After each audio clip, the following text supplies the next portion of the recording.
बहुत बहुत धन्यवाद, आभार आदरणीय बहन जी का। बहुत ही सुंदर प्रभु भक्ति का भजन आपने प्रस्तुत किया। बहुत आभार आपका। पिछले विगत रविवार शनिवार को हमारे साप्ताहिक सत्रों में भजन सुनते रहे हैं और आप और इस कार्यक्रम में हमारे कार्यकारिणी के संयोजिका श्रीमती सरला जी गुप्ता, सह संयोजक आचार्य श्री अवनीश जी मैत्री और अनेक महान भाव जुड़ चुके हैं। और आज के कार्यक्रम में जो मेडिटेशन, एक मोटिवेशनल सेशन जो प्रस्तुत करेंगे आदरणीय श्री आशीष जी सिंघल, वे भी जुड़ चुके हैं। आज का यह जो कार्यक्रम होगा बहुत ही अलग, एक ऐसा मेडिटेशन, ऐसा ध्यान, चूंकि आज हम देख रहे हैं पूरे विश्व में ये वैश्विक महामारी कोरोना के कारण तनाव है, चिंता है, परेशानियां हैं और ऐसी स्थिति में यह बहुत ज़रूरी है कि हम अपने मन को शांत स्थिर रखें। यही विषय है आपका, कैसे हम मन को स्थिर शांत रखें। और वैदिक संस्कृति प्रचार संघ के जो रविवारी शनिवारी जो विशेष हमारे साप्ताहिक सत्र हैं, हमारे इस कार्यक्रम में आचार्य श्री सत्यप्रिय जी भी जुड़ चुके हैं जो वैदिक संस्कृति प्रचार संघ के सह संयोजक हैं, उनका भी। और आदरणीय श्री सत्य प्रकाश जी इस कार्यक्रम में जुड़े हैं, उनका भी बहुत बहुत स्वागत है। और सभी महान भावों का बहुत बहुत स्वागत, अभिनंदन। समय हो चुका है, आइए हम कार्यक्रम का आरंभ करते हैं गायत्री मंत्र के साथ। ओम भूर्भुवः स्वः तत्सवितुर्वरेण्यं भर्गो देवस्य धीमहि धियो यो नः प्रचोदयात्। ओम शांति शांति शांति। वैदिक संस्कृति प्रचार संघ के इस विशेष साप्ताहिक सत्र में आप सभी का हार्दिक स्वागत। आप सभी धर्मनिष्ठ सज्जनों के यहाँ उपस्थित होने से ही यह कार्यक्रम सफल हो रहा है। और आज के इस कार्यक्रम का आइए आरंभ करते हैं। हमारे संघ की संयोजिका श्रीमती सरला जी गुप्ता से सादर निवेदन करूंगा कि वे 2 भजन प्रस्तुत करें। एक भजन हम महर्षि देवदयानंद सरस्वती के अनन्य अनुयायी, जिन्होंने हमें फिर से वेदों की ओर मुखरित किया, समाज सुधारक, ऐसे परम ऋषि पर आपका एक भजन और उसके पश्चात एक प्रभु भक्ति का भजन आइए हम सभी सुनेंगे। सादर निवेदन आर्य समाज हिरणमुगरी उदयपुर की सह मंत्राणी और वैदिक संस्कृति प्रचार संघ की संयोजिका श्रीमती सरला जी गुप्ता से भजन प्रस्तुत करें।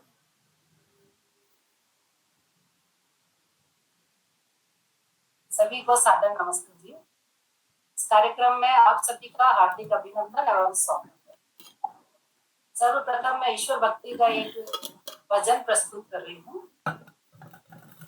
दाता तेरे सुमिरन का वरदान जो मिल जाए, ऑटोमेटिक करता है क्या जो दाता तेरे सुमिरन का वरदान जो मिल जाए, मुरझाई कली दिल की नहीं होता है, थोड़ी होता है आन में खिल जाए, मुरझाई एडमिट किया तब ज्वाइन हुआ।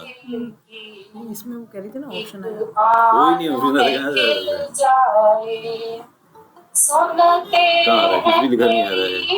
रहमत यहीं से करना पड़ेगा। प्रेम वो मैंने एडमिट किया फिर आया है। बिना एडमिट करे कैसे हो, तो डिक्लाइन भी कर सकते हैं ना अपन, अपने आप ऑटोमेटिक थोड़ी कर सकते हैं। नहीं यहाँ पे आएगा, वो यूँ बोल रही थी। क्या नहीं आ रहा है? कहाँ आ रहा है? पहले यहाँ आ रहा, देखना तुम। तकदीर संवर जाए, एक बूंद जो मिल जाए, तकदीर संवर जाए। ये मन बड़ा चंचल है, चिंतन में नहीं कभी का ये मन देखो ये यहाँ आ गया है, यहाँ कहाँ है? 2 मिनट रुको, क्या चितवन में नहीं तो लेफ्ट कर देते हैं। अब मैंने एडमिट किया तब से तो यहीं से होगा ना, यहाँ है वो। फिर यहाँ क्या है? यहाँ तो ये जैसे मैं तुम्हारा माइक लगा के नहीं करता था क्या प्रस्तुति? कितना इसे समझाऊं उतना ही मचलता है। हे नाथ मेरे दिल की 29 बस इतनी तमन्ना है।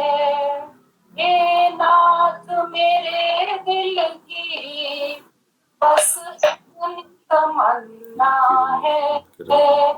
पापों से बचा लेना कर पाँव फिसल जाए। पापों से बचा लेना कर पाँव फिसल जाए। हे मानव तू दिल से प्रभु नाम का सुमिरन कर। एक हो जाएगी, हे एक ही गाल है अभी लंबा है इसका। दिल से प्रभु नाम का सुमिरन कर। दोषों भरे जीवन का कांटा ही बदल जाए।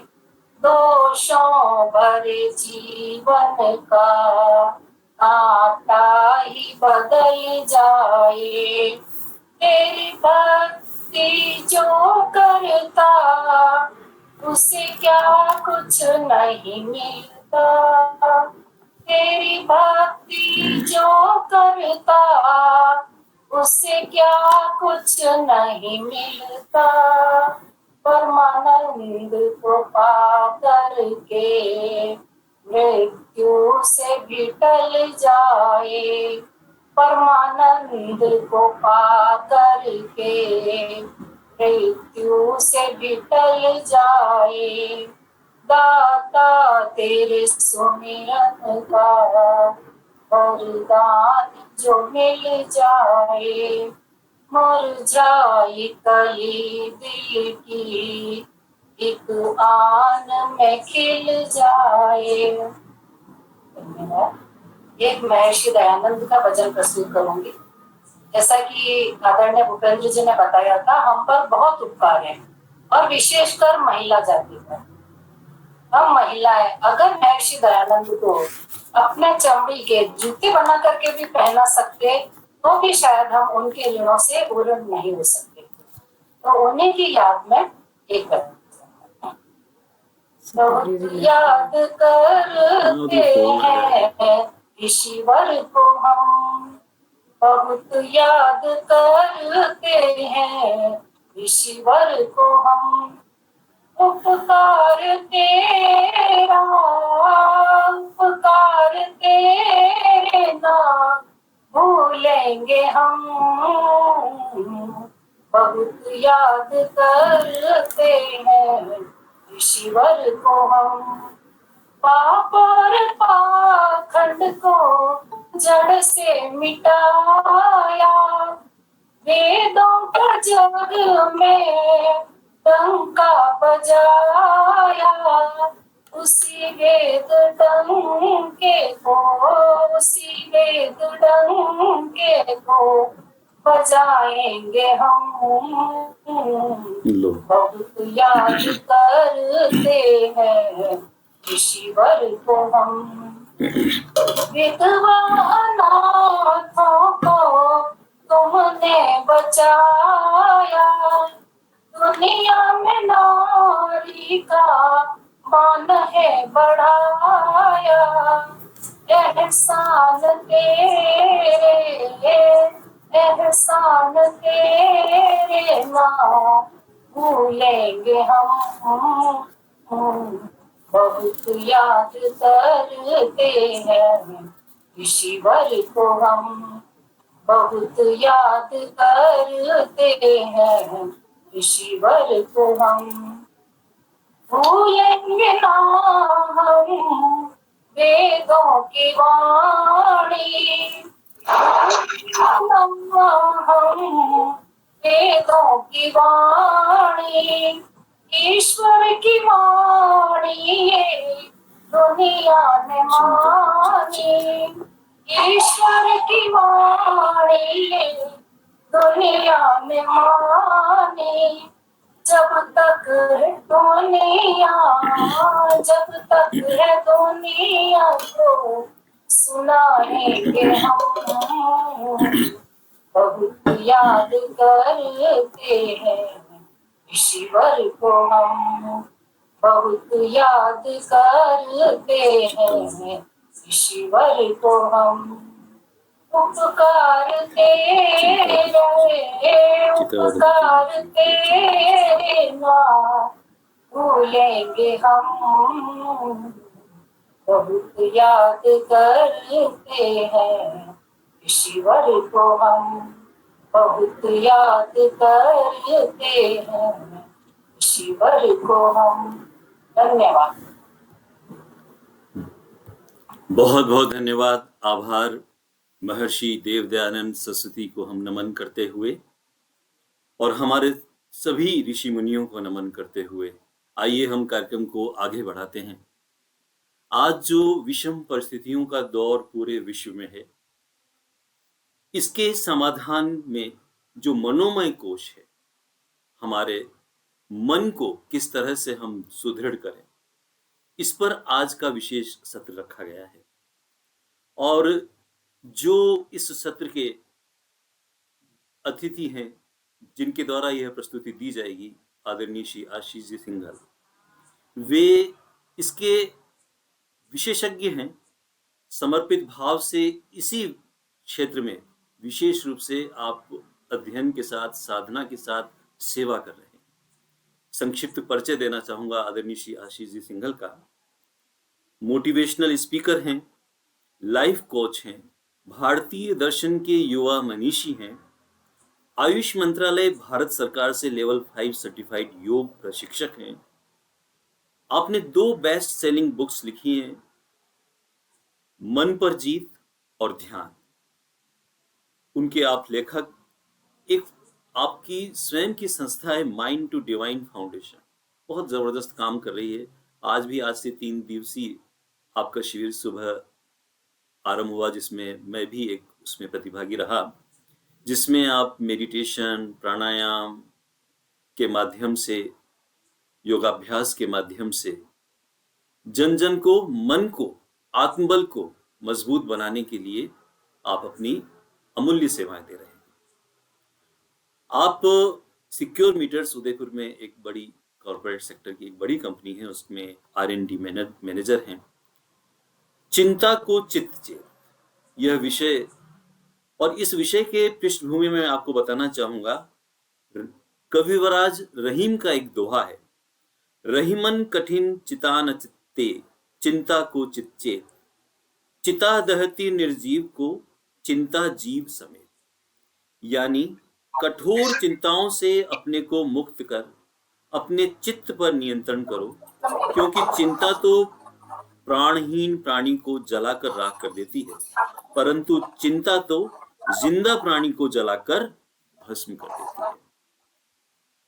मैं निवेदन करूंगा आदरणीय श्री आशीष जी सिंघल से, जैसा कि हम कहते हैं, छोटे मन से कोई बड़ा नहीं होता, टूटे मन से कोई खड़ा नहीं होता। आपके इस विशेष सत्र में हमें एक अद्भुत ध्यान भी आपके द्वारा कराया जाएगा। कार्यक्रम के अंत में लगभग 20 मिनट का होगा। कार्यक्रम को पूरा आप देखिएगा, आपका मन निश्चित रूप से इससे सुदृढ़ होगा। सादर निवेदन आदरणीय श्री आशीष जी सिंघल साहब से प्रस्तुति देने। धन्यवाद भूपेंद्र जी, सभी का हार्दिक अभिनंदन। कृपया आपने अपने कैमरे ऑन कर लें और थोड़ी देर के लिए माइक भी अनम्यूट कर लें। कैसे हैं सब?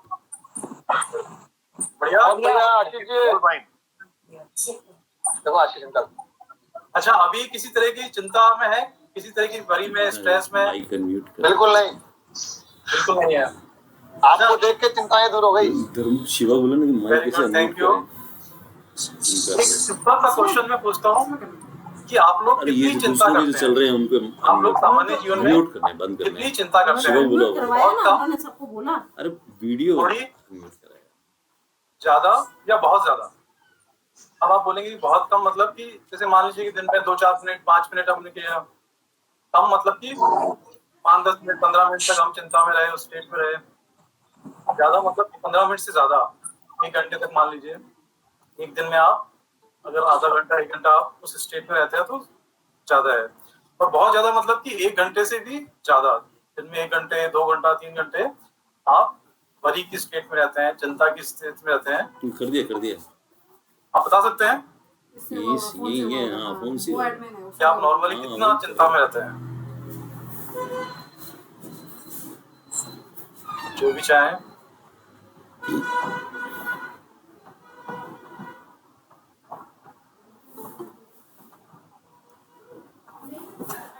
चिंता तो रहती है, लेकिन ये है कि थोड़ी बहुत चिंता रहती है। देखिए कोरोना काल चल रहा है तो उसमें थोड़े बहुत तो वरीड होना स्वाभाविक ही है, लेकिन ये है प्रिकॉशन रखें तो जीवन चलेगा। जी हाँ जी। और कोई मित्र बताना चाहेंगे कि आप कितने चिंतित रहते हैं? बहुत कम, कम, ज्यादा या बहुत ज्यादा?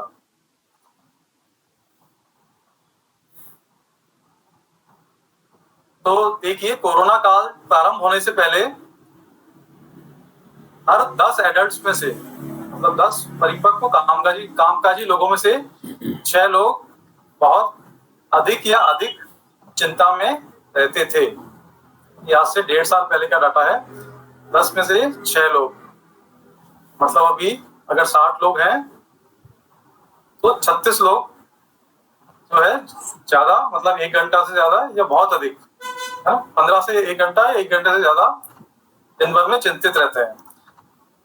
तो ये बहुत ही परेशान करने वाला डाटा है।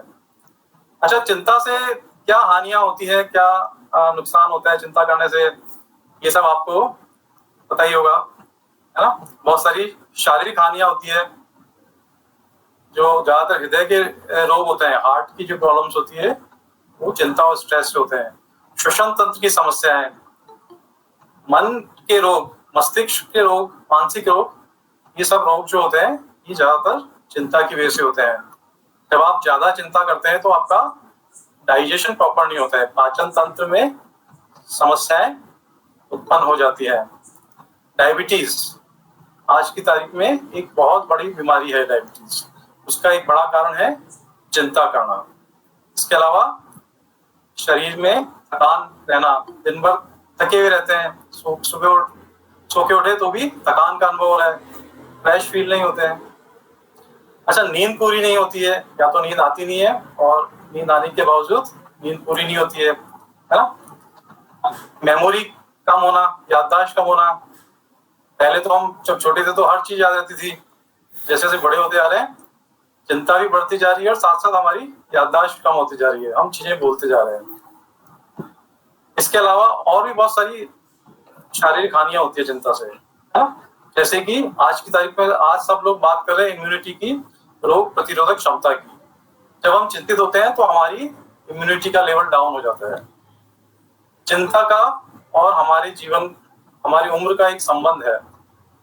वैसे तो ईश्वर ने कहा है कि मानव जीवन 100 वर्ष का होना चाहिए, लेकिन अगर चिंता अधिक होती है, तनाव अधिक होता है, स्ट्रेस अधिक होता है तो क्या होता है, उम्र घट जाती है। इनवर्सली प्रोपोर्शनल है लाइफ, एज एंड वरीज। अगर आप ज्यादा चिंतित हैं तो आप मान लीजिए कि आप अपनी उम्र को कम कर रहे हैं, अगर आप प्रसन्न रहते हैं तो आप अपनी उम्र को बढ़ा रहे हैं।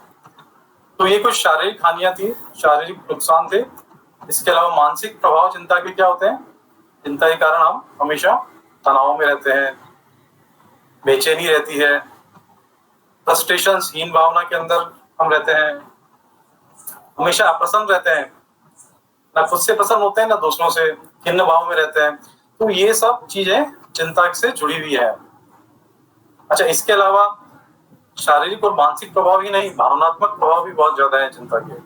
भावनात्मक प्रभाव कैसे कि हमारे जो सोशल कनेक्शंस है, हमारे परिवार के अंदर अच्छे संबंध नहीं बन पाते, घर में तनाव रहता है, कार्यालय में हम अगर चिंतित हैं तो दूसरों के साथ में हमारे संबंध अच्छे नहीं बन पाते, एक स्ट्रेस रहता है बीच में। तो सभी तरीके से चिंता हमारी सारी डायमेंशंस को प्रभावित करती है, शारीरिक हो, मानसिक हो, भावनात्मक हो। तो इसीलिए जैसे रहीम दास जी ने कहा था कि रहीमन कठिन चितान ते चिंता पर चेत, और चिता देती निर्जीव को चिंता जीव सहित। कि मतलब चिता के ऊपर तो एक निर्जीव प्राणी को रखा जलाया जाता है, लेकिन चिंता तो सजीव एक जीवित व्यक्ति को ही जला देती है। तो उसके लिए करें क्या? अच्छा, एक चीज और, आजकल सब लोग बहुत कॉन्शियस है अपने बीमारियों को लेकर के, स्वास्थ्य को लेकर के। तो शोध बताते हैं, जो आधुनिक रिसर्च बताती है कि हमारी 80% बीमारियां शारीरिक नहीं है बल्कि मानसिक है। हमारी 80% से अधिक बीमारियां मानसिक है, शारीरिक नहीं है। जो बीमारियां शरीर के स्तर पे दिखाई देती है, वास्तव में उनकी जड़ें हमारे मन के अंदर होती है, मन के भीतर तहों में छुपी होती है। तो अगर आप स्वास्थ्य के प्रति कॉन्शियस हैं तो आपको अपने मन पे बहुत ध्यान देना होगा, है ना। इसके लिए चिंता और तनाव, इन दो चीजों को हैंडल करना बहुत बहुत जरूरी है। अच्छा, एक प्रश्न मैं आपसे पूछता हूँ कि क्या पुराने जमाने में भी चिंता होती थी, इतनी स्ट्रेस, टेंशन, पहले के जमाने में, काफी साल पहले?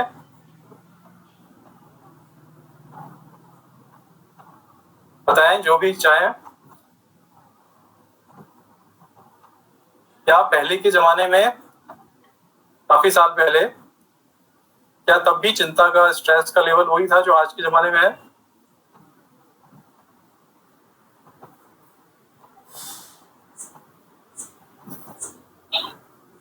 मस्ती रहती थी पहले जीवन में जी। तो पहले हमारा जीवन था। जी, बिल्कुल सही कहा आपने।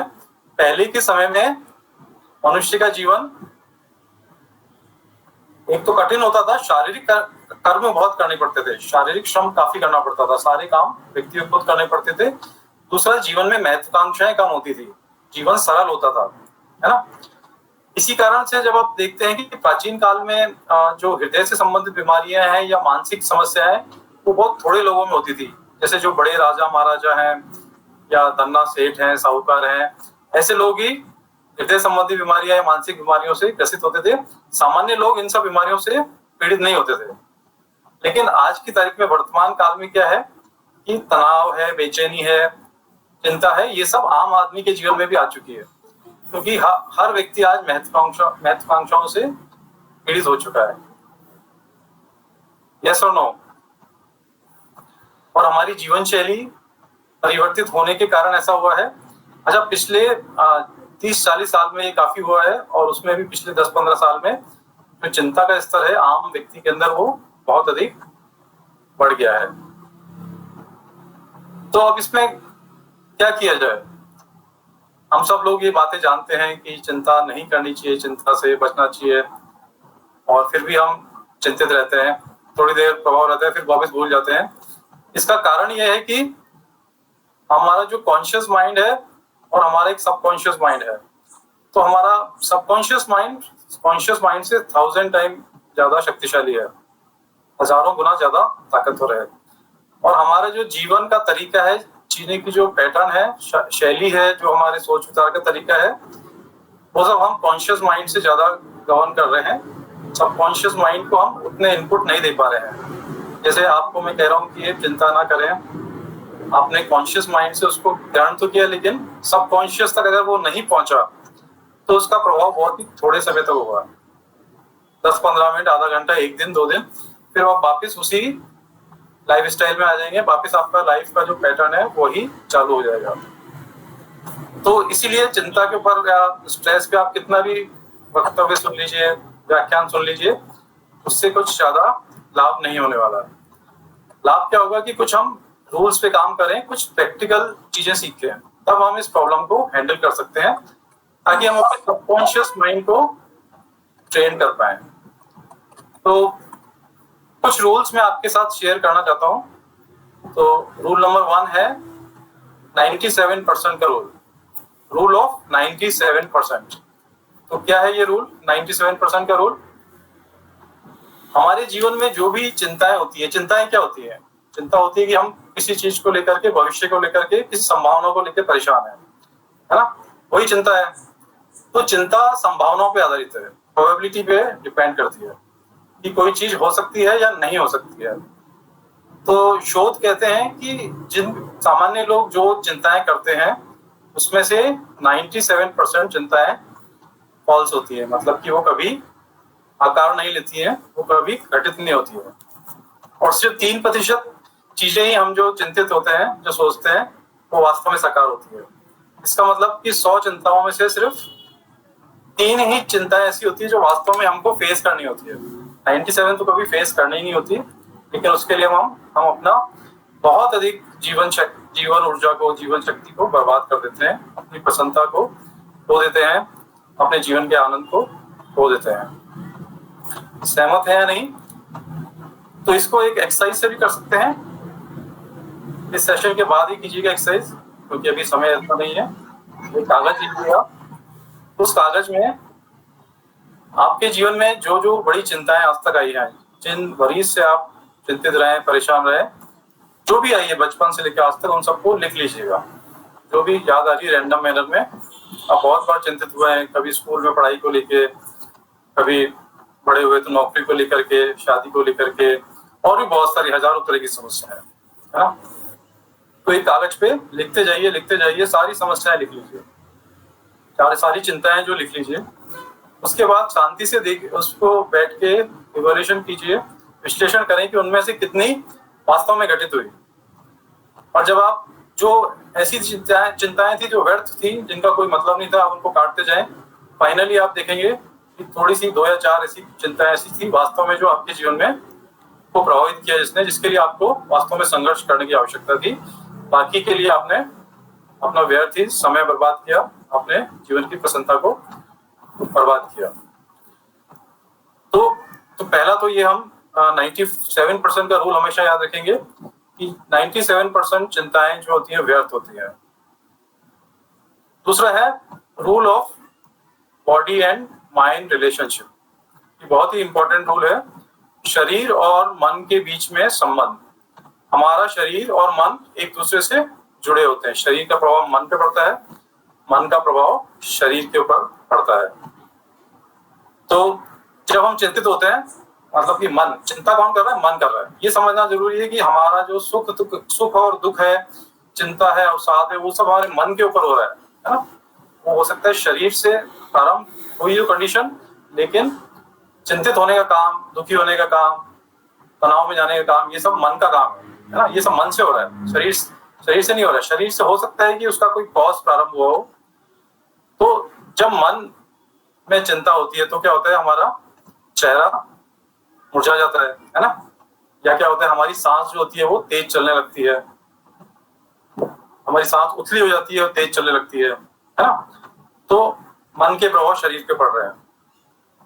अब इस रूल में क्या है खास? ये रूल प्रैक्टिकल रूल है। इसमें क्या करना है हमको कि जब भी चिंता की परिस्थिति पैदा हो तो क्या होगा कि हमारे शरीर पे वो इफेक्ट्स आएंगे, तो उनका रिवर्स करना है ना?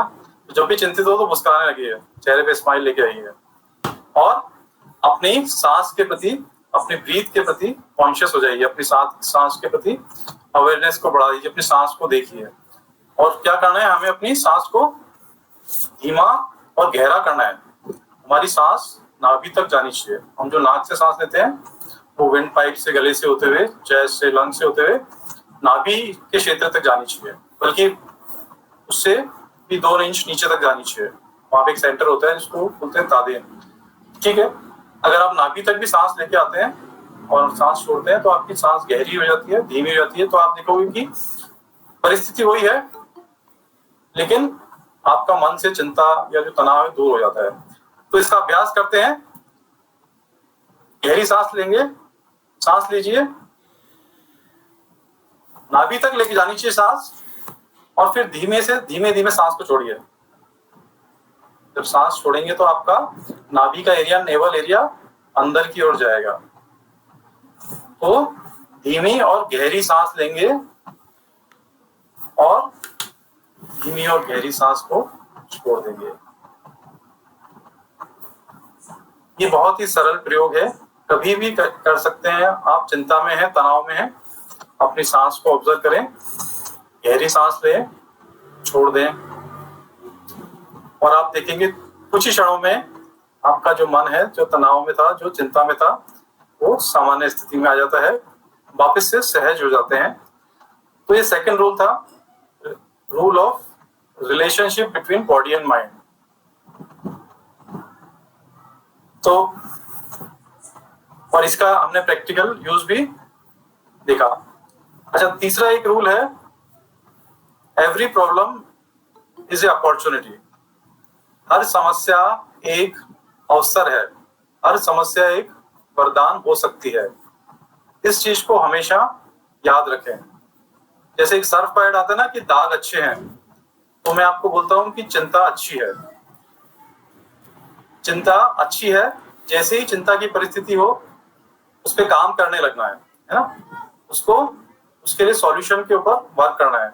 तो अगर आप जैसे ही चिंतित होते हैं, अगर चिंता से चिंता बन रही है तो चिंता की बात है। अगर चिंता से सॉल्यूशन बन रहा है, समाधान की ओर जा रहे हैं, तो ये अपॉर्चुनिटी की ओर जा रहे हैं आप देखेंगे कि जीवन में जब भी परेशानी आई तब ऐसी स्थितियां बनी कि आप प्रगति कर सकते थे। तो जब भी चिंता हो तो उसको एक अपॉर्चुनिटी की तरह लें और सॉल्यूशन के ऊपर काम करना है। तो जीवन में, संसार में बहुत महत्वपूर्ण कार्य ऐसी स्थितियों में किए गए जो कि विपरीत थी। जैसे कि रामायण में अगर श्री रामचंद्र जी को वनवास नहीं होता तो क्या आज उनको पूरा संसार अवतार मानता? क्योंकि विपरीत परिस्थिति बनी थी और उसमें उन्होंने अपने श्रेष्ठतम गुणों का प्रदर्शन किया। अभी कोरोना काल चल रहा है, बहुत सारे लोग चिंता की स्थिति में। तो ऐसा ही काफी साल पहले सन 1665 से 1667 के बीच में इंग्लैंड में एक भयंकर प्लेग फैला था और इन 2 वर्षों के अंदर लंदन की 1/4 आबादी समाप्त हो गई थी। लंदन में कैम्ब्रिज यूनिवर्सिटी है और वहां पे आइजैक न्यूटन पढ़ते थे। तो जैसे ही 1665 में प्लेग ऑफ लंदन फैला, वैसे ही उनकी क्लासेस बंद हो गई और उनको छोड़ करके अपने गांव आना पड़ा। और उस बीमारी का इतना डर था, क्योंकि आज की तरह स्वास्थ्य सुविधाएं, अवेयरनेस नहीं थी, इतना डर था कि वो घर से भी बाहर नहीं निकलते थे। तो लगभग 1.5-2 साल आइजैक न्यूटन घर में बंद रहे, एक कमरे के अंदर। और इस दौरान उन्होंने कैलकुलस पे कुछ काम करना चालू किया। कैलकुलस मैथमेटिक्स की एक शाखा होती है। तो जो उनके अध्यापक ने बताया था, अब चूंकि अध्यापक की हेल्प नहीं थी तो उन्होंने खुद ने ही काम करना चालू किया और 2 साल में उन्होंने कैलकुलस के क्षेत्र में इतना महत्वपूर्ण काम किया जो पिछले 1000 वर्षों में भी किसी ने नहीं किया था। और जब 1667 में वापस कैम्ब्रिज खुला, वापस हो गए, तब जाकर के इस चीज का लोगों को पता चला कि उन्होंने कैलकुलस के क्षेत्र में क्रांति ले आए हैं। अगर वो 1665 का जो प्लेग वाली महामारी नहीं होती तो गणित आज की जो है, हो सकता है कि हम काफी साल गणित में पीछे होते हैं, 200-300 साल हो सकता है हम पीछे होते हैं। तो हर जो समस्या है वास्तव में एक अपॉर्चुनिटी भी लेके आती है। इस माइंडसेट को हमेशा अपने दिमाग में रखें। सकारात्मक मन रखेंगे तो चिंता को आसानी से आप पार कर सकते हैं। एक रूल होता है, rule of ability versus ambitions, योग्यता और महत्वाकांक्षा का नियम। तो तनाव कब होता है जीवन में, चिंता कब होती है? जब हमारी महत्वाकांक्षाएं हमारी योग्यता से ज्यादा हो जाती है ना। योग्यता में सब तरह से योग्यताएं आ गई, हमारी शारीरिक योग्यताएं, मानसिक योग्यताएं, हमारा श्रम करने की योग्यता। तो अगर हमारी महत्वाकांक्षाएं ज्यादा है और हमारी योग्यता कम है, हमारा परिश्रम कम है, तो वो जीवन में तनाव पैदा करेगा ही करेगा, वो चिंता पैदा करेगा यार। इसके विपरीत हमारी योग्यता ज्यादा है हमारी महत्वाकांक्षाओं की तुलना में, तो हम चिंता मुक्त, तनाव मुक्त रह पाएंगे। तो करना क्या है कि अपनी योग्यताओं को बढ़ाएं। 2 चीजें हैं, या तो अपनी महत्वाकांक्षाओं को कम कर दें, जो भी अनुपयुक्त महत्वाकांक्षाएं जो जरूरी नहीं है उनको कम करें। सरल जीवन जिए।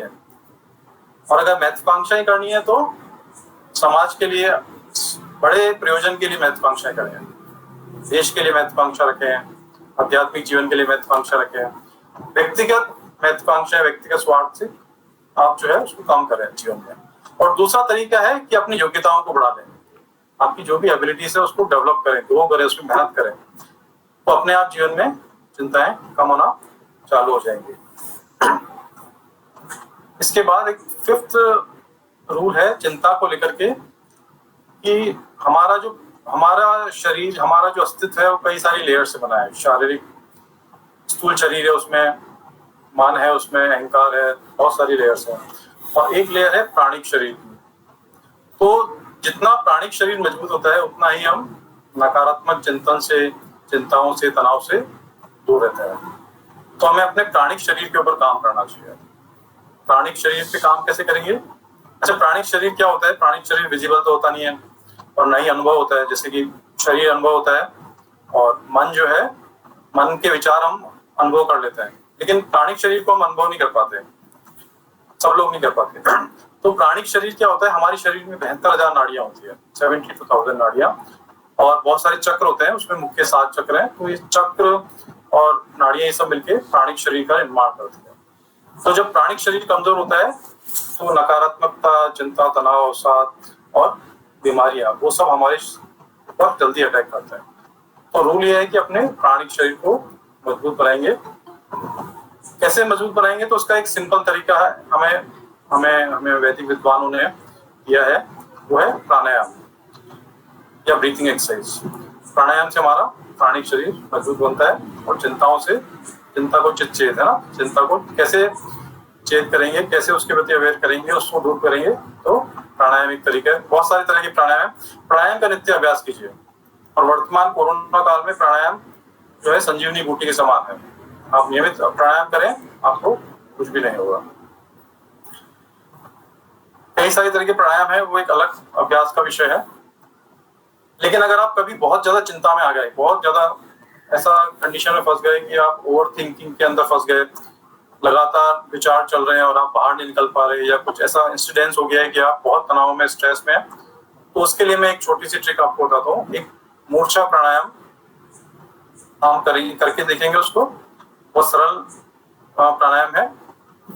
इसमें क्या करना होता है? हमें सांस लेनी होती है, ब्रीथ इन, सांस लेते हैं, उसके बाद गर्दन को ऊपर लेके जाते हैं और मुंह को खोल देते हैं और सांस को होल्ड कर लेते हैं। और पूरा जैसे शरीर अचेतन है उस तरीके से अपने आप को अचेतन अवस्था में स्थिर कर लेते हैं जब तक हमारी क्षमता है। फिर धीरे धीरे गर्दन को सीधा करते हैं और सांस को छोड़ देते हैं। तो इसका अभ्यास करते हैं हम, प्रैक्टिकल कुछ एक्सरसाइज करेंगे तो ये बहुत आसान होगा। सांस लीजिए, सांस भरिए, गर्दन को मोड़ लीजिए, ऊपर ले जाए, मुंह को खोलें, होल्ड करें,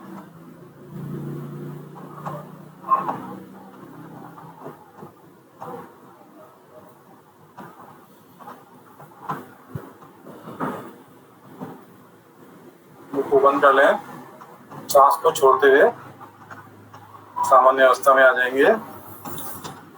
एक बार फिर से करेंगे मूर्छा प्राणायाम। सांस भरिए,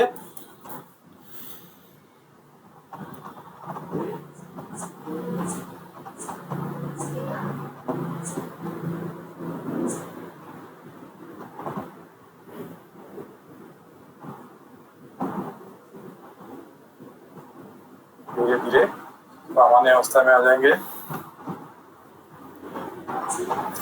कैसा लग रहा है आप? बहुत अच्छा, बेटर फील हो रहा है? बहुत बेटर।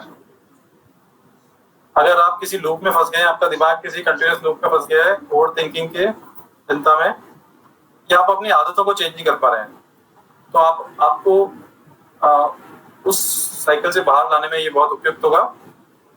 एक दिन में 3 बार से ज्यादा ना करें मूर्छा प्राणायाम, ठीक है? ये इस ट्रिक को ध्यान करें, लिख भी सकते हैं। इससे आप अगर बहुत तनाव में है, स्ट्रेस में है, तो आपका इमीडिएट रिलीव होगा। इवन जितने भी प्राणायाम है, भस्त्रिका, कपालभाति, अनुलोम विलोम, नाड़ी शोधन, सूर्य वेदी, चंद्र वेदी, शीतली, शीतकारी, उज्जयी, सभी प्राणायाम हमारे प्राण शरीर को मजबूत करते हैं, हमें चिंता से, तनाव से, दुख से मुक्त करते हैं।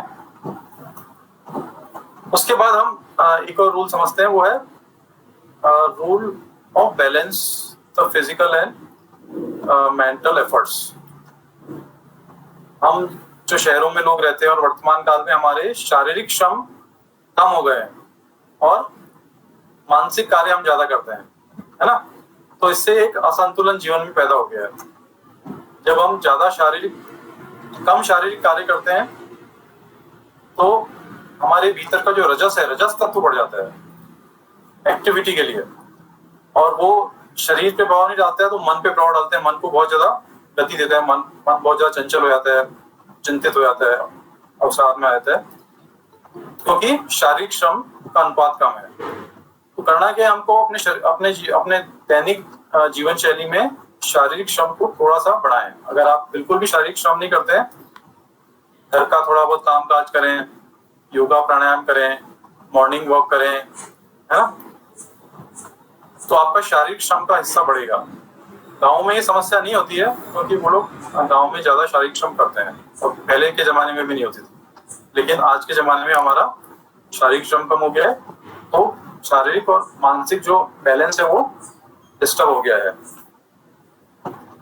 7th रूल, अभी तक हमने काफी सारे रूल समझ लिए हैं क्योंकि ये वर्कशॉप का समय सीमित है। तो 7th रूल है लिव इन प्रेजेंट मोमेंट, वर्तमान में जिए। भूतकाल पास्ट जा चुका है, उसके साथ हम कुछ परिवर्तन नहीं कर सकते हैं, कुछ छेड़खानी नहीं कर सकते हैं, उसको चेंज नहीं कर सकते हैं। भविष्य अमूर्त है। भविष्य को किसने देखा है? भविष्य अमूर्त है, शाश्वत नहीं है, अभी साकार नहीं हुआ है। अभी जो कुछ भी है वो वर्तमान ही है, वर्तमान क्षण ही शाश्वत है, वर्तमान क्षण ही में ही हम कुछ कर सकते हैं। और भविष्य का निर्माण कैसा होगा? जैसा हमारा वर्तमान के जैसे प्रयास होंगे वैसा ही हमारा भविष्य होगा, उससे अलग नहीं होगा। तो ना तो हमें, ज्यादा लोग जो चिंतित रहते हैं, तनाव में रहते हैं, या तो वो पास्ट में रहते हैं, या तो वो पुरानी यादों में खोए रहते हैं, कुछ अच्छा हुआ कुछ बुरा हुआ, या फिर कुछ लोग भविष्य की इच्छाओं में, भविष्य की महत्वाकांक्षाओं में जीते हैं। तो चित्त जो है वर्तमान में नहीं रहता, मतलब या तो पास्ट में रहता है या प्रेजेंट में रहता है। तो ज्यादातर समय हमारा चित्त या तो पास्ट में रहता है या फ्यूचर में रहता है, प्रेजेंट में नहीं रहता है। तो हमारे जीवन में जितने क्षण हमने प्रेजेंट में जिए वही हमारा वास्तव में जीवन है। अगर 80 साल की उम्र है और उसमें से 20 साल तो सोने के निकाल दीजिए, बाकी में अगर आप प्रेजेंट में अगर देखेंगे तो 5-10 साल ही रहे होंगे, तो वही वास्तव में जीवन है जो कि आध्यात्मिक जीवन में या महाजीवन में काम आने वाला है। तो चित्त को वर्तमान में स्थित करें, लिव इन प्रेजेंट मोमेंट, जो है अभी है। आप जो भी कर सकते हैं वर्तमान में कर सकते हैं। इसको भी अभ्यास करना पड़ेगा, योग से, ध्यान से, प्राणायाम से इसका भी अभ्यास हो जाता है। इसके बाद एक महत्वपूर्ण नियम है चिंता से बचने के लिए, लॉ ऑफ ग्रेटिट्यूड, कृतज्ञता का नियम। जो लोग कृतज्ञ होते हैं दूसरों के प्रति, भले ही वो माता पिता हो, गुरुजन हो, मित्र हो, सगे संबंधी रिश्तेदार हो, ईश्वर हो, प्रकृति हो, जो लोग कृतज्ञ होते हैं वो लोग जीवन में प्रसन्न भी रहते हैं। तो हमेशा कृतज्ञता ज्ञापित कीजिए। जिनसे भी हमें कुछ मिला है उनके प्रति कृतज्ञ होइए, धन्यवाद दीजिए।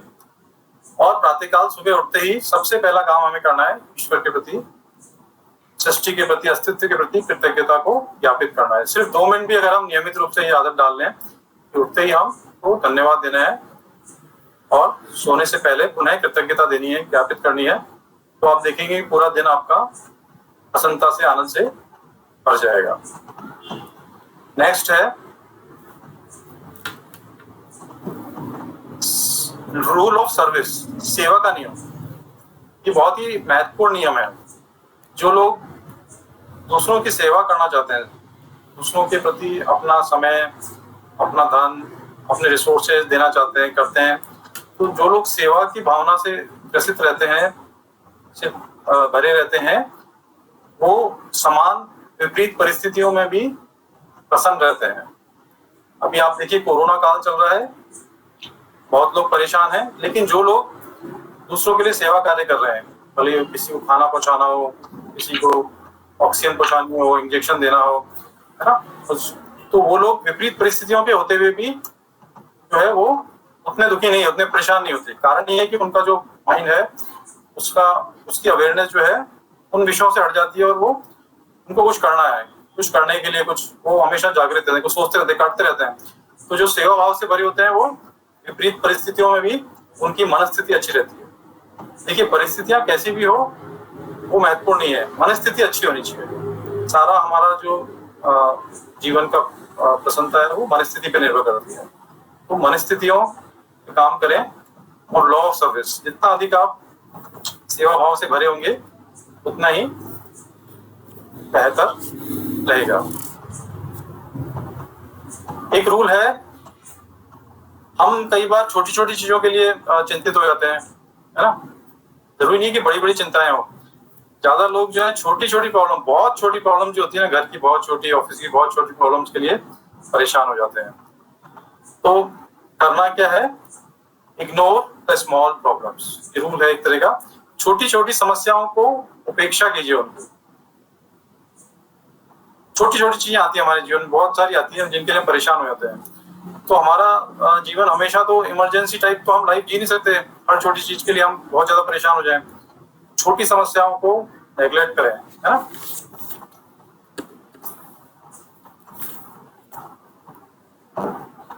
और अंतिम जो रूल है वो है रूल ऑफ सरेंडर, समर्पण का नियम। यदि आप सब कुछ करने के बावजूद अगर आपको लग रहा है कि आप वर्तमान में नहीं आ पा रहे हैं, चिंता से बाहर नहीं निकल पा रहे हैं, तनाव से बाहर नहीं निकल पा रहे हैं, तो अपना सब कुछ परम अस्तित्व को, ईश्वर को, जो भी आप नाम देना चाहें उसको समर्पित कर दीजिए, सरेंडर कर दीजिए। जो बड़ी बड़ी चीजें होती हैं, जैसे कि बड़े पर्वत हैं, आसमान में बादल देखते हैं, तो हम बोलते हैं कि ये सब प्रकृति ने किया है ना। नदियां बह रही हैं, हम बोलते हैं कि ईश्वर ने किया है, प्रकृति कर रही है, जो भी है। लेकिन हमारे जीवन में जो छोटी समस्या आती है, तब हम ये चीज भूल जाते हैं कि ये भी ईश्वर ने ही किया है, या ये भी किसी परम सत्ता ने ही किया है ना। हम उस समय ये चीज भूल जाते हैं। तो इस चीज को हमेशा याद रखें कि जो भी हो रहा है उसमें एक बड़े आयोजन का हिस्सा है, वो एक बड़े आयोजन का हिस्सा है, हम उसके भागीदार हैं। और हमारे जीवन में अगर कोई समस्या आ रही है तो उस आयोजन का हिस्सा है। जैसे कि बीज को अगर जब जमीन के अंदर डालते हैं तो बीज बड़ा संघर्ष करता है अंधेरे में, है ना, ना उजाला है, ना वहाँ पे पानी है, इतनी समस्या है एक बीज के साथ सोच के देखिए। लेकिन वही बीज जब फूटता है तो वो पेड़ बनता है, उस पेड़ से हजारों बीज होते हैं, हजारों बीजों से एक पूरा जंगल बन जाता है, एक पूरा वन खड़ा हो जाता है। इसलिए बोलते हैं कि हर बीज में एक वृक्ष, एक वन छिपा होता है। तो हर समस्या में एक बहुत ही विशाल आयोजन का एक प्रयोजन है। ये जो भी चल रहा है, विपरीत परिस्थितियां, ये एक महान राष्ट्र की ओर जाने के लिए या सभ्यता का एक महान परिवर्तन लाने के लिए उसकी तैयारी का हिस्सा है। तो ये सब छोटे छोटे रूल्स हैं, प्रैक्टिकल रूल्स हैं, उनको हम जीवन में अपनाएंगे तो आप देखेंगे कि जीवन की जो गुणवत्ता है वो बहुत अधिक बढ़ जाती है। और साथ ही साथ अपने जीवन में ध्यान को भी उतारने का प्रयास कीजिए। प्रार्थना और ध्यान, प्रार्थना में हम ईश्वर के प्रति समर्पित होते हैं, ध्यान में हम वो जानने का प्रयास करते हैं कि हम कौन हैं। दोनों में थोड़ा सा ये गुणवत्ता में अंतर है। तो अपने जीवन में प्रार्थना और ध्यान दोनों को बढ़ाइए। अब चूंकि ये सेशन समय हो चुका है तो इस सेशन को हम आज ही यहीं पे विराम देंगे, क्योंकि उसके बाद एक स्पेशल कोविड स्पेशल एक मेडिटेशन भी आज प्लान किया है, जो कि विजुअलाइजेशन बेस पे है और जो हमारे चक्रों पे काम करता है। आज्ञा चक्र, विशुद्धि और आज्ञा, दो चक्रों को जागृत करने का प्रयास करता है। और साथ ही साथ विजुअलाइजेशन से हमारी जो स्ट्रेस की स्थिति है उससे बाहर लाने का काम करता है, सकारात्मक बनाने का काम करता है। तो वो हम करेंगे। अगर किसी मित्र का कोई प्रश्न है तो प्रश्न पूछ सकते हैं।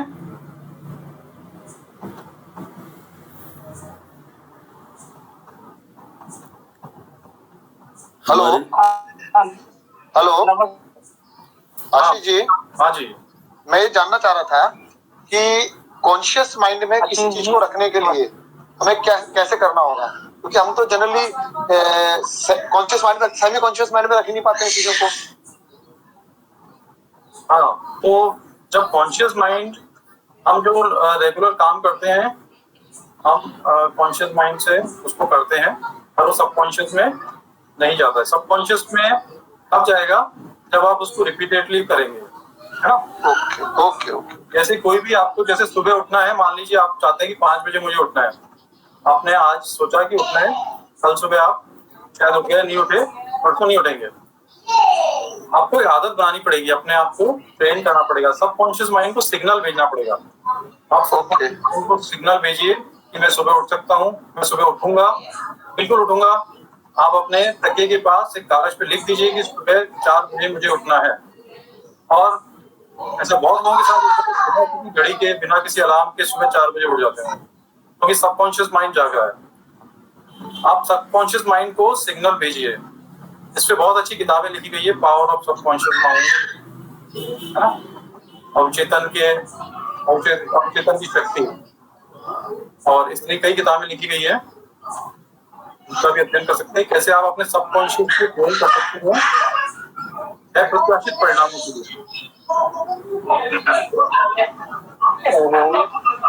सर ये सपने क्यों आते हैं? सपने भी सबकॉन्शियस माइंड की वजह से आते हैं।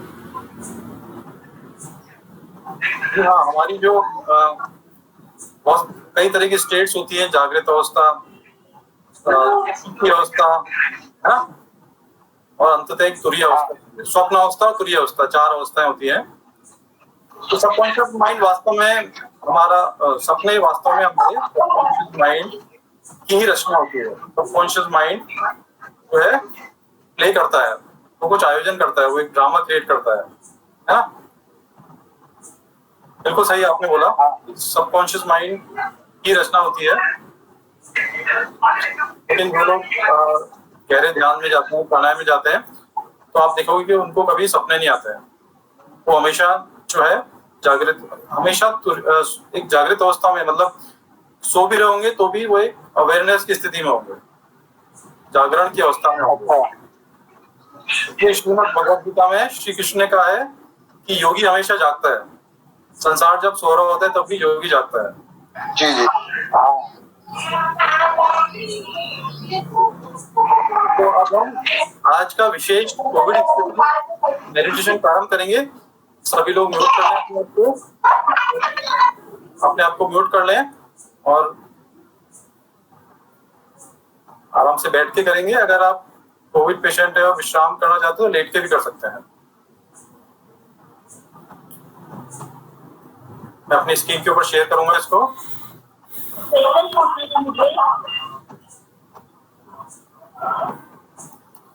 आशा है कि आपको दिखाई दे रहा होगा।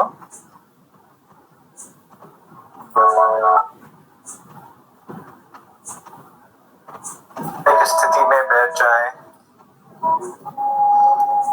आरामदायक स्थिति में यदि सोने से पहले यह ध्यान कर रहे हैं तो लेटकर भी कर सकते हैं। अपनी आंखें बंद कर लें। एक लंबी गहरी श्वास लें और श्वास को भीतर रोक लें।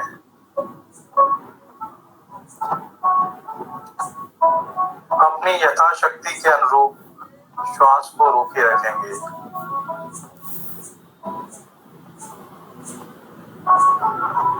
और फिर धीरे धीरे श्वास को बाहर छोड़ देंगे। अब श्वास को सामान्य रूप से चलने देंगे।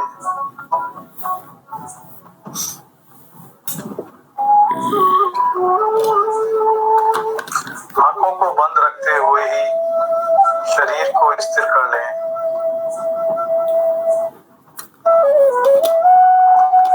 निश्चित करें कि शरीर में किसी भी प्रकार की कोई गति नहीं हो रही है। सिर से लेकर पांव तक शरीर पूरी तरह स्थिर हो चुका है। ना पाँव में कोई गति है, ना हाथों में।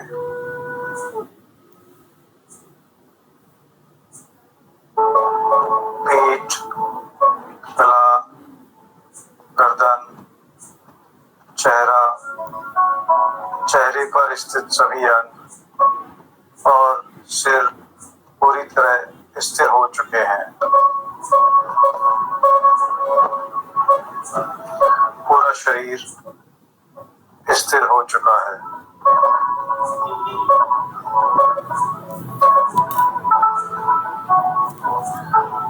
अब अपने ध्यान को अपने गले के मध्य में ले जाएंगे। यह विशुद्धि चक्र का स्थान है। विशुद्धि का अर्थ है शुद्ध करने वाला। गले के मध्य में नीले बैंगनी रंग के प्रकाश युक्त इस विशुद्धि चक्र को विजुलाइज करने का प्रयास करेंगे।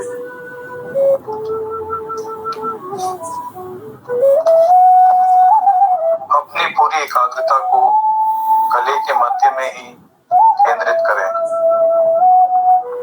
अनुभव करें कि गले का पूरा भाग नीले रंग के प्रकाश से भर गया है।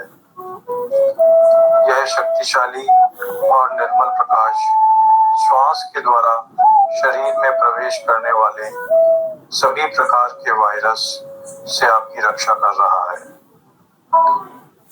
विश्वास करें कि आपका विशुद्धि चक्र जागृत होता जा रहा है और कोई भी वायरस गले के ऊपरी हिस्से से शरीर के निचले हिस्से में प्रवेश करने से पहले ही नीले प्रकाश के दिव्य प्रभाव से नष्ट हो रहा है।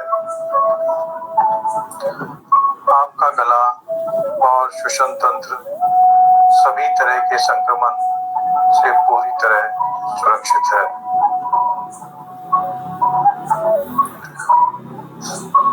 अपना ध्यान गले या गर्दन के मध्य ही स्थिर रखें।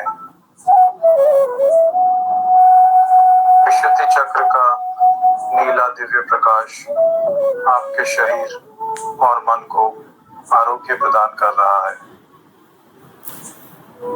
आपके शरीर में पहले से स्थान बना चुके रोग अब धीरे धीरे समाप्त होते जा रहे हैं।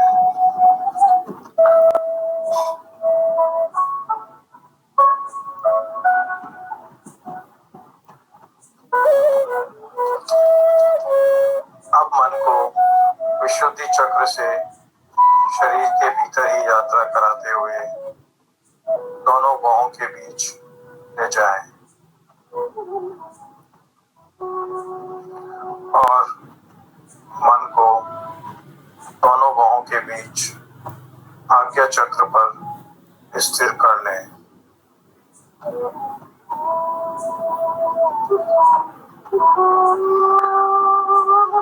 अपनी पूरी एकाग्रता को बाहों के मध्य स्थान पर ही केंद्रित करें।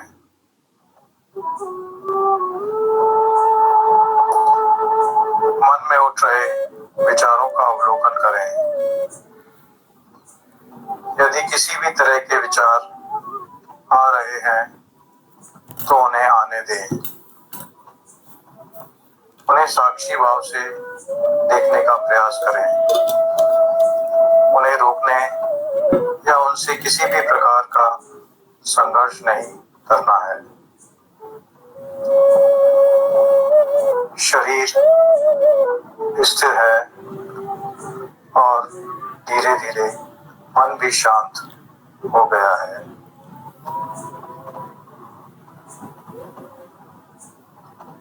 अपनी पूरी एकाग्रता को बाहों के मध्य ही केंद्रित रखेंगे।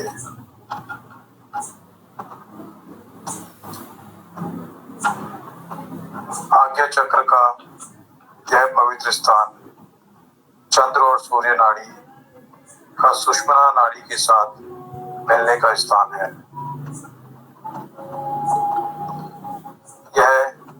तीसरे नेत्र या थर्ड आई का पवित्र स्थान है।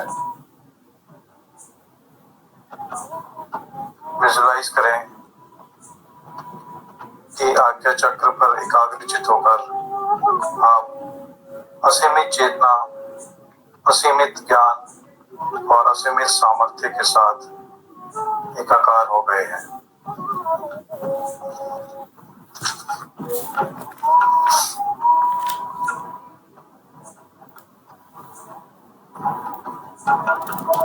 अब अपना ध्यान अपने शरीर के चारों ओर ले जाएंगे।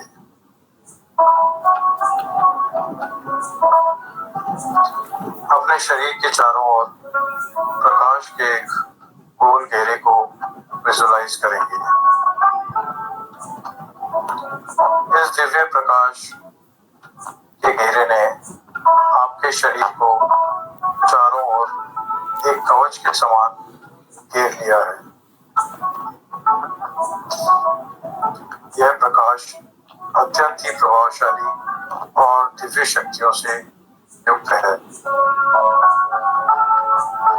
यह ईश्वरीय प्रकाश आपके शरीर की सभी प्रकार के बाहरी वायरस, रोगाणुओं, विषाणुओं से रक्षा कर रहा है।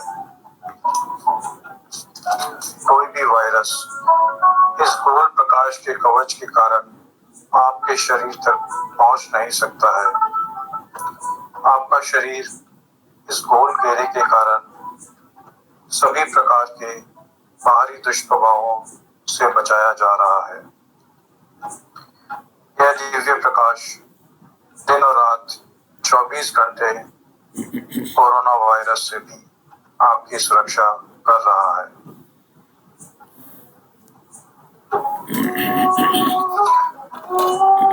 इस दृढ़ विश्वास को अपने मन में स्थापित करें कि आप इस दिव्य प्रकाश के कारण पूरी तरह सुरक्षित और स्वस्थ हैं।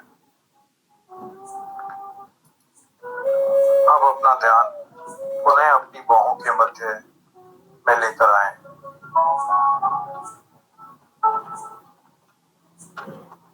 शरीर स्थिर है और मन शांत है।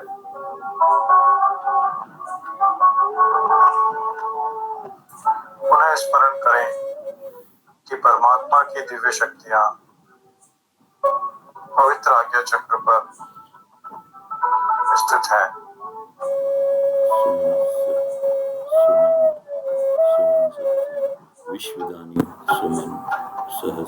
अब अपना ध्यान जिस भी परिसर में आप ध्यान कर रहे हैं, निवास कर रहे हैं, उसके चारों ओर लेकर जाएं।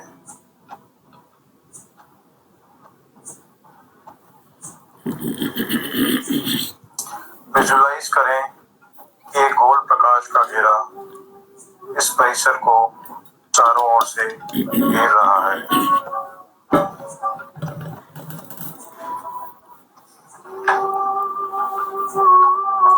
प्रकाश का यह दिव्य घेरा इस परिसर या बिल्डिंग में रहने वाले सभी लोगों की वायरस से रक्षा कर रहा है।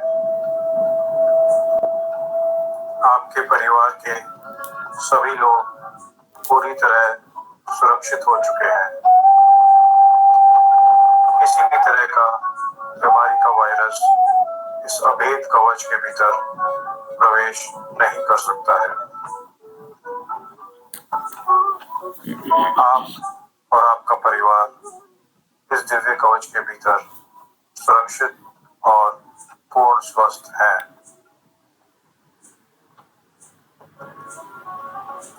आप विजुलाइज करें कि यह दिव्य प्रकाश का घेरा फैलता जा रहा है और आपका पूरा शहर या कस्बा या गांव इस दिव्य घेरे के भीतर आ गए हैं।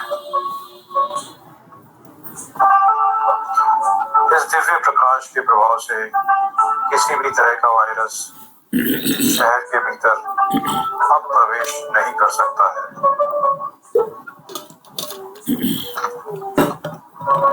जो लोग पहले से ही बीमार हैं, अस्वस्थ हैं, वे भी अब स्वस्थ होते जा रहे हैं। पूरा शहर, पूरा कस्बा या पूरा गांव अब महामारी से पूर्ण रूप से मुक्त हो चुका है।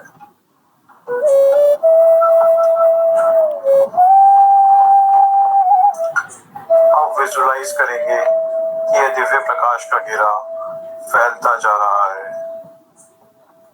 और इस दिव्य घेरे ने पूरे देश को अपने रक्षा कवच के भीतर ले लिया है।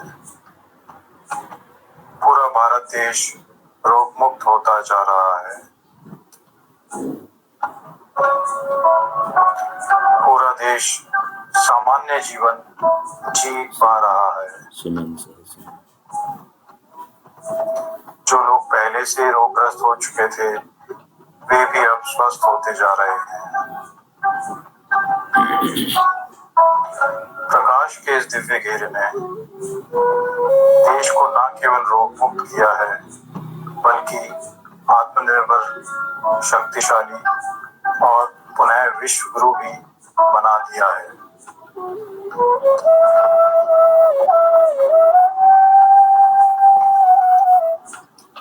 विजुलाइज करें कि प्रकाश का यह घेरा फैलता जा रहा है और इसने पूरी पृथ्वी को अपने सुरक्षा कवच के भीतर ले लिया है।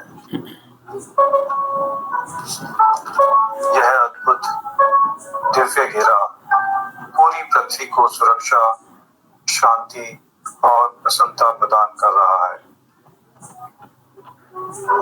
पूरी पृथ्वी महामारी और वायरस के भय से पूरी तरह मुक्त हो चुकी है। पृथ्वी पर महामारी से बीमार सभी लोग पूरी तरह स्वस्थ होते जा रहे हैं।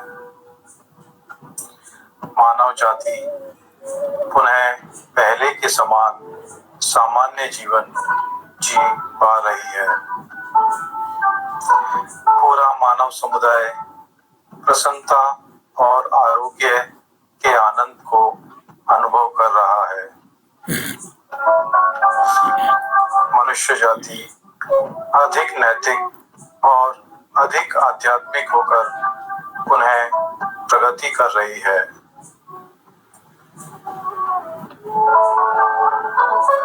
पृथ्वी के सुंदर भविष्य का निर्माण हो रहा है।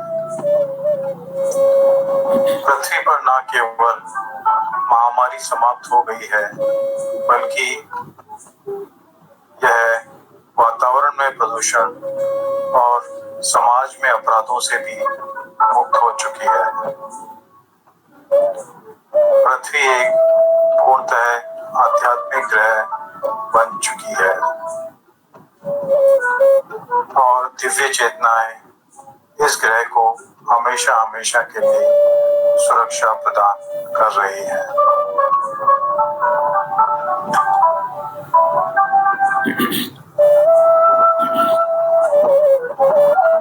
अब अपना ध्यान पुनः अपनी दोनों बाहों के बीच में लेकर आएंगे।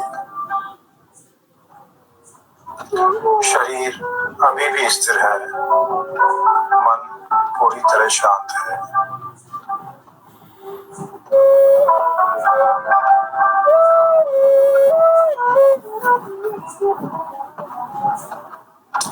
अब अपना ध्यान अपने श्वास पर लेके जाएं।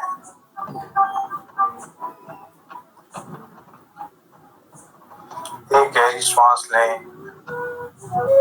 कुछ देर रोकें और उसे छोड़ दें।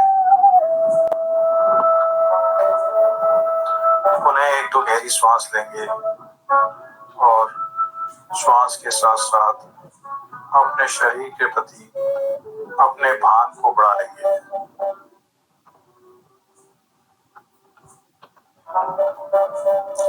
आंखें बंद रखते हुए ही शरीर को थोड़ा थोड़ा हिलाएंगे।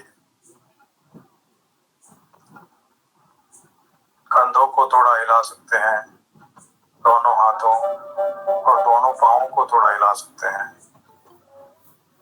शरीर को थोड़ा थोड़ा हिला लेंगे। दोनों हाथों को जोड़ेंगे और चेहरे पर मुस्कुराहट के साथ इस दिव्य ध्यान की सफलता के लिए परमात्मा को धन्यवाद देंगे।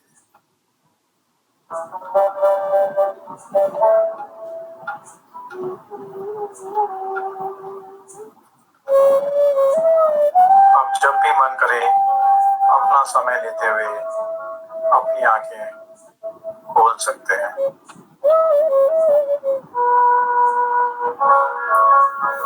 चमत्कारिक परिणामों के लिए इस ध्यान को अगले कुछ माह तक नियमित रूप से सुबह व रात को सोने से पहले करें।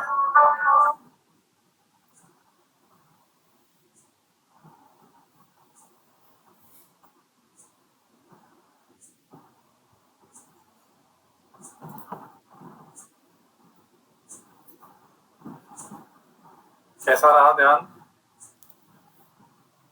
बढ़िया रहा। ये ध्यान मैं व्हाट्सएप पे शेयर कर चुका हूँ, हम आपके साथ शेयर कर देंगे। इसको आप घर पे दो करें। अभी वर्तमान समय के लिए बहुत ही उपयुक्त ध्यान है और आप सभी लोगों ने इतना ध्यान से सेशन को सुना, अपना कीमती समय दिया, इसके लिए बहुत बहुत धन्यवाद। और खासकर आर्य समाज उदयपुर को भूपेंद्र जी भाई साहब, सल्ला जी बहन जी, अभिलेष जी मैत्री, उन सभी का हार्दिक धन्यवाद। शुभ रात्रि। बहुत बहुत धन्यवाद, आभार आदरणीय श्री आशीष जी सिंघल। आपने इस कोरोना कालखंड में, जबकि हमें बहुत आवश्यकता है कि हम अपने मन को सशक्त बनाएं, सकारात्मकता से परिपूर्ण करें, आपका यह ध्यान निश्चित रूप से प्रतिदिन हम करके सकारात्मक हो सकते हैं, चिंता मुक्त हो सकते हैं, निर्भीक हो सकते हैं। आपका बहुत बहुत धन्यवाद, आभार। और कल रात्रि 8 बजे ईश्वर उपासना का व्यापक स्वरूप विषय पर आचार्य सानंद जी महाराज का विशेष व्याख्यान हम सभी सुनेंगे। श्रीमती संतोष शर्मा जी का भजन होगा। आज इस कार्यक्रम का समापन हम करते हैं शांति पाठ के साथ। पूरे विश्व में कोरोना के कारण वे जो इस काल के ग्रास हो गए, जो आज कोरोना के कारण अस्वस्थ हैं, उनके जल्दी स्वस्थ होने के लिए, और हम सभी जैसा कि आदरणीय आशीष जी भाई साहब ने अपने इस ध्यान के माध्यम से एक सकारात्मक वातावरण को स्थापित किया, वैसे ही हम सभी सकारात्मक रह के अपने आप के चारों ओर सुरक्षा कवच स्थापित करते हुए सुरक्षित रहें। ईश्वर से यही प्रार्थना करते हुए शांति पाठ के साथ आज के इस कार्यक्रम का हम समापन करते हैं। आप सभी का बहुत धन्यवाद, आभार। आप सभी ने अपनी प्रतिभागिता से इसे सफल बनाया। हमारे इस कार्यक्रम में श्रीमती रुचि आहूजा जी जुड़ी हुई हैं। आप रचना आहूजा जी, जो कि प्रांतीय आर्य महिला सभा दिल्ली की प्रधाना हैं, आपका बहुत स्वागत। सभी महानुभावों का बहुत बहुत धन्यवाद, आभार। वैदिक संस्कृति प्रचार संघ का प्रत्येक शनिवार एवं रविवार को रात्रि 8 बजे यह विशेष सत्र रहता है। आप में जो नए प्रतिभागी जुड़े हैं वे अपना कॉन्टेक्ट नंबर यहाँ चैट बॉक्स में उल्लेख कर दें और हमारा जो समूह है उसमें हम आपको ऐड कर देंगे, ताकि आशीष जी भाई साहब ने जो यह मेडिटेशन कराया इसका वीडियो भी आपको उपलब्ध हो सके। आइए शांति पाठ के साथ आज के इस कार्यक्रम को हम संपन्न करते हैं। ओम द्यो शांतिरंतरिक्षं शांति पृथ्वी शांतिरापं शांति ओषधयः शांति वनस्पतयः शांतिर्विश्वे देवाः शांतिर्ब्रह्म शांति सर्वं शांति शांतिरेव शांति सामा शांतिरेधि। ओम शांति शांति शांति। जो बोले सो अभय। वैदिक धर्म की जय हो। मर्यादा पुरुषोत्तम श्री रामचंद्र जी महाराज की जय हो। योगी राज श्री कृष्णचंद्र जी महाराज की जय हो। भारत माता की जय हो।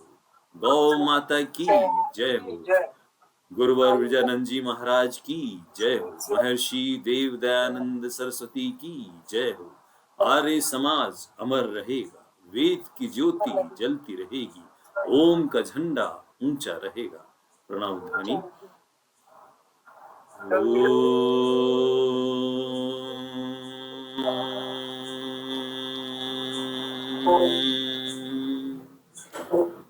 सर्वेभ्यो नमः। सभी को सादर नमस्ते। अनौपचारिक वार्ता के लिए 4-5 मिनट यह अभी जो लिंक है खुला रहेगा, आप बात कर सकते हैं। आदरणीय आशीष जी भाई साहब से आप अपने शंकाओं के समाधान कर सकते हैं। यहाँ रिभु जी ने कुछ प्रश्न किए थे, मन के विचारों से संबंधित, कैसे उन्हें नियंत्रित किया जाए। और भी किसी का कोई प्रश्न हो, आशंका हो, कोई शंका समाधान करना चाहें तो आदरणीय आशीष जी यहाँ उपलब्ध हैं, आप उनसे बात कर सकते हैं। आशीष जी नमस्ते। नमस्ते। मैं शुरू के 2 बिंदु नहीं सुन सका किसी कारण से, थोड़ा सा एक तो 97% चिंताएं व्यर्थ रहती है। इससे पूर्व के 2 नियम और नहीं, पहला नियम यही था 97% का रूल कि हम जो भी चिंताएं करते हैं 97% वो व्यर्थ की होती है। पहला रूल सर यही था। दूसरा भी महत्वाकांक्षा और योग्यता, दूसरा रूल था रिलेशनशिप का rule, rule of relationship between body and mind. तो जब चिंता होती है तो हमारा मन का प्रभाव शरीर पे पड़ता है, हमारा चेहरा मुरझा जाता है, सांस तेज हो जाती है। तो इसको हैंडल करने के लिए आपको शरीर में कुछ एक्टिविटीज करनी है। सांस को गहरा और धीमा करना है, चेहरे पे मुस्कान लेके आनी है, तो वो मानसिक स्थिति। तीसरा ठीक है, तीसरा था कि एवरी प्रॉब्लम इज योग्यता के बीच से एवरी प्रॉब्लम इज अपॉर्चुनिटी। हर समस्या एक अवसर है। चिंताएं अच्छी हैं, अगर उनके साथ में हम सॉल्यूशन पे काम करना चालू कर दें तो वही अवसर में बदल जाएंगे।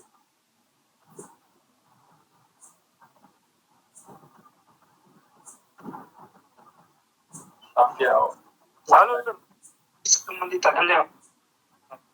चलिए, मन, आत्मा और बुद्धि, इसको ये तीनों क्या है और कब किस परिस्थिति में किसकी बात माननी चाहिए? कब बुद्धि की बात माननी चाहिए, कब मन की या कब आत्मा की? आत्मा को सुन पाते हैं क्या आप? आत्मा को सुन नहीं पाते। मेरे ख्याल में आत्मा यानी कि जो अपना जो दिल कहता है वही आत्मा होती है ना। तो अपन कभी कन्फ्यूजन है कि दिल की बात माने या फिर अपना माइंड कहे वो। हाँ, तो वो दिल जो होता है वो एक्चुअली हमारे मन का हिस्सा है। हमारे जो विचार है, हमारी जो भावना है, वो सब हमारे मन का हिस्सा है। अच्छा। आत्मा अपने आप में परमात्मा स्वरूप है। आत्मा और परमात्मा में कुछ भी अंतर नहीं है। उसका प्रतिबिंब है परमात्मा का, जो कि सर्वत्र व्याप्त है। हमारे अस्तित्व के बहुत सारे लेयर्स हैं। शरीर, स्थूल शरीर है, प्राणिक शरीर है, मन है, बुद्धि है, चित्त है, अहंकार है ना, और अंततः आनंदमय कोश या इसको आत्मा हम बोलते हैं। वास्तव में परमात्मा स्वरूप ही है वो, उसकी कोई अलग से एट्रिब्यूट नहीं है। वो हम एस्पेक्ट में देखते हैं, जैसे कि चंद्रमा को अगर आप अलग अलग बहुत सारे पात्र रख दिए पानी से भरे हुए, उनमें अलग अलग चंद्रमा नजर आएगा। वास्तव में चंद्रमा एक ही है। ऐसे ही ईश्वर एक ही है, अलग अलग जीवों के अंदर वो अलग अलग आत्माओं के स्वरूप प्रतिभाषित होता है। वास्तव में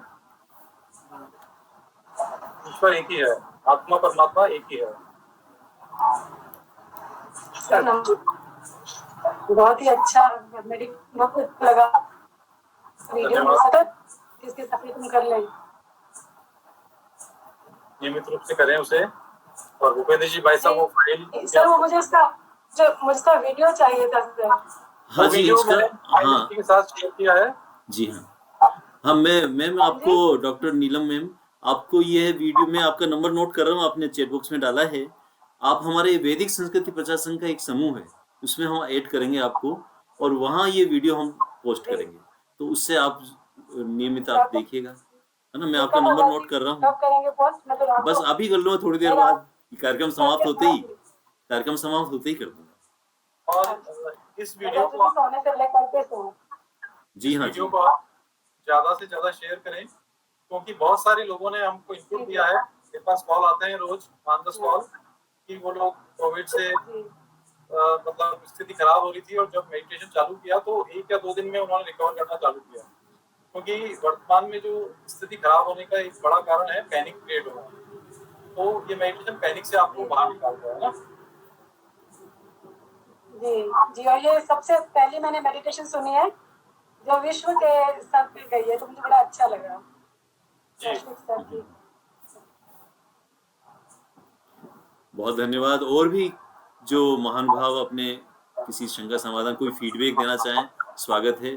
आदरणीय आशीष जी भाई साहब, कल सुबह फिर आपका सेशन होगा, आपके कॉन्टेक्ट नंबर भी हम शेयर कर देंगे, जिससे आप आपका जो ग्रुप है जिसमें योग करवा रहे हैं आप सुबह 7 बजे से 8 बजे तक, उससे भी आप लाभान्वित हो सकते हैं। साप्ताहिक सप्ताह में 3 दिन, शनिवार, इतवार, सोमवार के दिन कोविड के लिए ही बनाया गया है। ये प्राणायाम ध्यान शिविर वो भी चल रहा है, पिछले वीक से चल रहा है। अभी भी आज पहला दिन था, कल और परसों दूसरा दिन है। तो भूपेंद्र जी भाई साहब उस ग्रुप का लिंक भेज देंगे, या उस मीटिंग रिक्वेस्ट का डायरेक्ट लिंक भेज देंगे। हाँ जरूर, मैं भेज दूंगा। कल सुबह 7 बजे आ सकते हैं। भैया ये हर वीक होगा या मतलब अभी 3 दिन का ही है सेशन? ये लास्ट वीक भी हमने किया था, इस वीक भी किया है। कोशिश करेंगे कि हर वीक हो, और कुछ स्पेशल प्रोग्राम भी करेंगे इसमें बीच बीच में, एक दिन के भी। बहुत अच्छा जी, बहुत बढ़िया। ग्रुप बड़ा ज्वाइन आभार करेंगे तो आपका। वहाँ पे आपको इन्फॉर्मेशन आती रहेगी। बहुत अच्छा, दिल खुश हो गया। बड़ी ताकत मिली है आपके प्रोग्राम से। धन्यवाद।